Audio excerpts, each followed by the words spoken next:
I don't usually meet people this way. One day I stumbled on this really cynical blog. The guy who wrote it seemed so bleak and funny that on a whim, I emailed him and asked if he'd like to get a drink.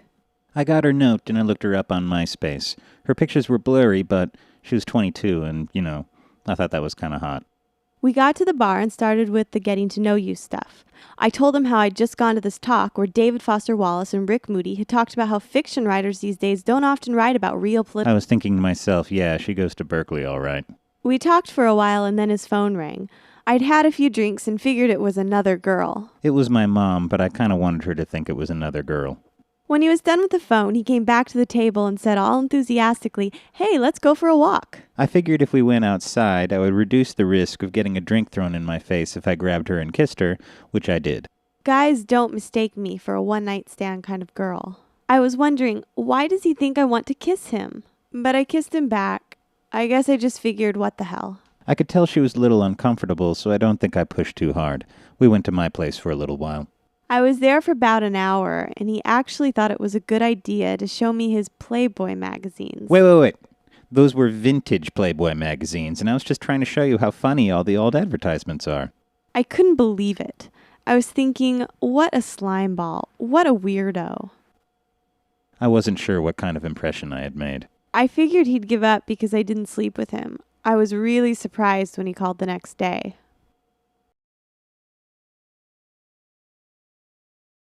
I think we dated for about a month.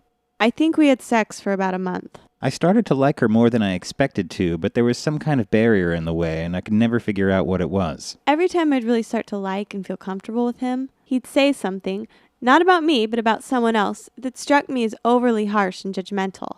I didn't want him to judge me that way. I liked that she had such a sharp bullshit detector, but I sure hated it when she used it on me. I couldn't do anything cool without her calling me on it. I felt like he was trying too hard to impress me. He seemed a little too into his karate uniform and Zippo tricks. Every time I did the thing where you open and light the Zippo on your leg, she would just start laughing at me. I did like him, but I just couldn't let myself trust him.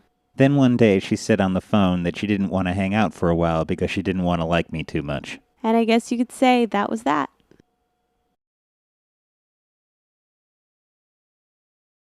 I wanted to see how he was doing, so I emailed him. I don't remember what I said, but I did my best to sound friendly and happy. I was glad to hear from her. I wrote back and I did my best to sound smug and arrogant. Why were you being such a dick? It goes like this. My friend Sean always got more girls than I did, and I was just trying to say cocky, aloof things the way that he does. I would never, never, never date your friend Sean. It's actually very nice to hear you say that. Thank you. You're welcome. Anyway, being a dick didn't seem to work on her, but I'd just gotten this basket at the thrift store, and so I asked her if she wanted to go on a picnic. When's anyone else gonna ask me on a picnic? So we sat on the edge of this big lake, and we talked like we hadn't talked before. He confessed his love of Dragnet. She said she'd always wanted to be like Agent 99 on Get Smart. We drank a bottle of wine. And then we went back to her place.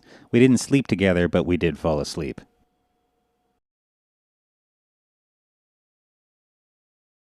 I started calling him when something good or funny happened during the day. I did the same, and I was starting to really get into it. You weren't really that into it.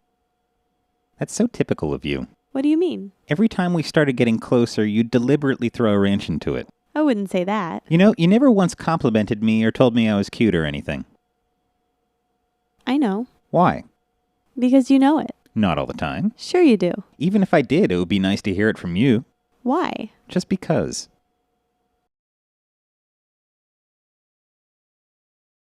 She was out of town for a few weeks, and she called me to say that she really missed me. He said he couldn't wait for me to get home. We hadn't talked about if we were dating or not, but I was planning to bring it up. He was always telling me that I meant a lot to him. She would always say that she loved talking to me. He said I was one of the smartest people he knew. Then she told me I reminded her of a great literary character. Dostoevsky's The Idiot.